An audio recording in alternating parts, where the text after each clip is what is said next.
Hey guys, my name is Justin Sizelove, and today I want to talk about saving money. Saving money can seem hard, but it's a lot easier than some of you might think. Small changes today can translate into big bucks tomorrow. I've been saving money for the past couple of years. Prior to that, I had bad spending habits. I developed a lot of debt, and one day I just kind of woke up and realized that I needed to change my ways, and that the way that I was spending and the debt I had was really negative, and it was eventually going to affect my credit and things that I needed to accomplish in the future.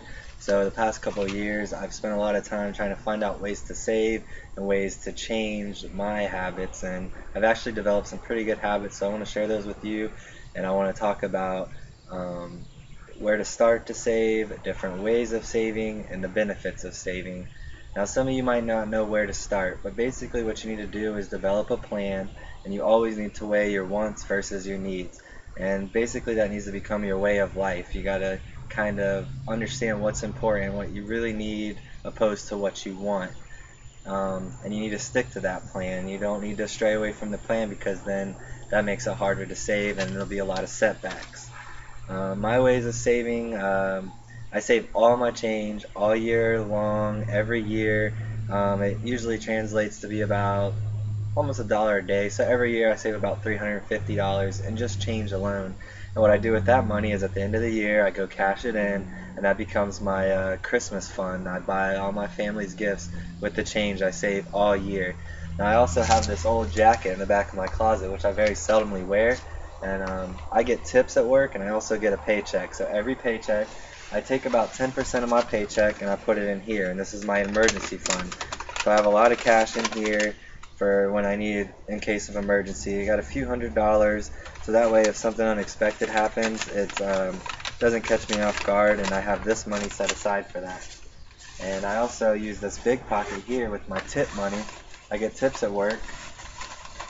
Every day I come home, I take a few dollars of my tips and I throw it in here. And at the end of the month, each month, I take this cash and I put it in the bank, and this helps pay my bills along with the remaining balance of my paycheck after I put 10% or so in my emergency fund.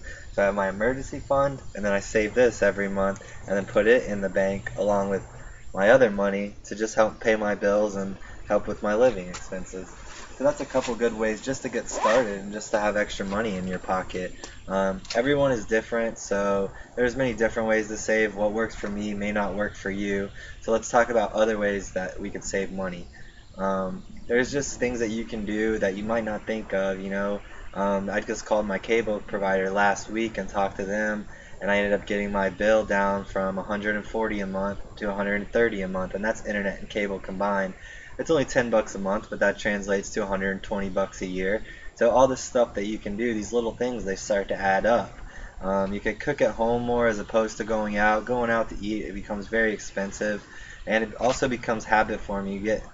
You kind of get in the habit of not cooking and going out and having other people prepare your food. So some of us need to stay at home and cook more often and eat in.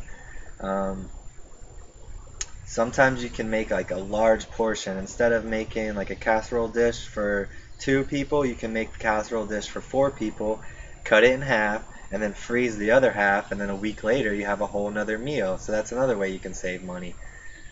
Pack a lunch if you work. If you go out to work and you have your lunch breaks, you get an hour.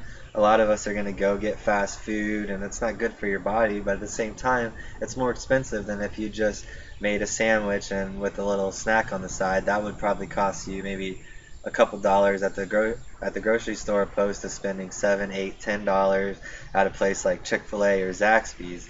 And also, like I said before, I save all my change all year long, and it usually adds up. This is my change jar. I got a really big one here, but right now I haven't cashed in for my Christmas fund, so it's only filled up to about right here, and that's going to be about $300. So you can only imagine if I filled this thing up, it would hold over $1,000 in just change. But I like to save my change all year long, and that just helps pay for all my Christmas gifts. You also want to avoid overspending. A lot of us would go out and we don't intend to spend a lot of money, but we spend more than we intend to. So ways to stop doing that is, if you're going somewhere, only take the amount of money that you intend to spend. That way you don't have the extra money on you to spend, and it kind of helps you avoid overspending. Another thing we can do is when we go to the grocery store, sometimes we go there and we know we want a few things, but we don't take a list, and then we end up leaving with twice as much stuff as we really intended to get. Something that helps out a lot is just writing out a grocery list. So when you get to the grocery store, you know what you need to do, you know where to start, you know what you're there for, and you don't really tend to get a bunch of extra things. You kind of stick to your list, get what you need, keep it simple, and get out of there. Now that we've talked about ways to save and where to start, we're going to talk about benefits of saving. If you reduce your expenses, it gives you more money to save, and that's what we talked about earlier, was ways to reduce your expenses, and that's going to give you a little bit of extra money to save.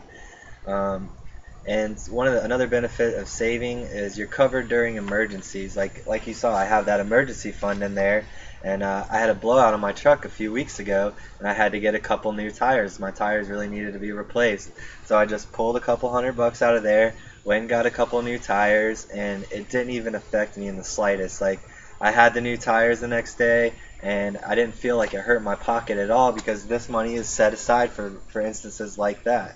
And it's less stress, when that tire blew out. If I didn't have the means to go get the tires, I'd be riding around on a donut, and I'd be worried about how I was going to come up with the money to get these tires. So instead of it becoming a really stressful situation, it just became no problem. I went and got it fixed. I have the money set aside for instances like that.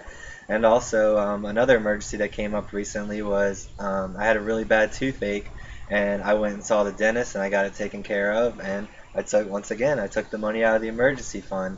So sometimes people don't want to save because they don't feel like they know what they're saving for. Why am I going to save money if I have no purpose of saving money?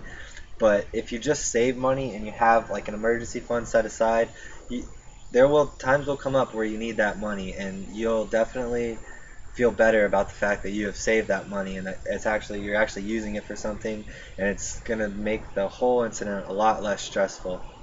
Um, Another benefit of savings is you can put your money in a savings account, and the money that you saved will actually make money for you.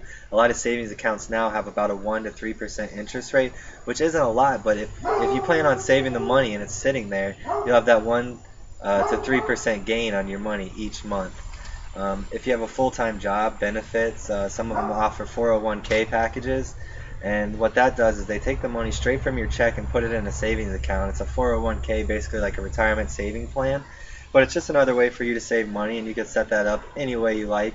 You could set it up to take X amount of dollars out of your check each week, even if it's only $10. That's going to add up to be, $520 a year. You work for a place for 10 years, you have well over 10,000 with interest and everything. Now, the main benefit of saving all this money is you'll just be more financially stable. When problems arise, you'll be able to conquer them a little bit better. And if you want to find out more information, you can always go on the internet, and it's full of information about saving money, different ways to save, where to put your money, how to start, all the facts that you need. They're right there at your fingertips. So we talked about where to start saving, we talked about different ways to save, and we talked about benefits of saving money. Now, you will only be able to save money is when it becomes a priority. You have to make it important, and it has to become more or less a way of life. It's never too early to start saving. A lot of you might not think you make enough money to save, but I'm telling you now, I work part-time. I sell a lot of stuff on eBay, so I get money from a couple different ways, but I always find a way to save. And thanks for listening, and good luck saving money, and I hope all you guys learned something today. Thank you.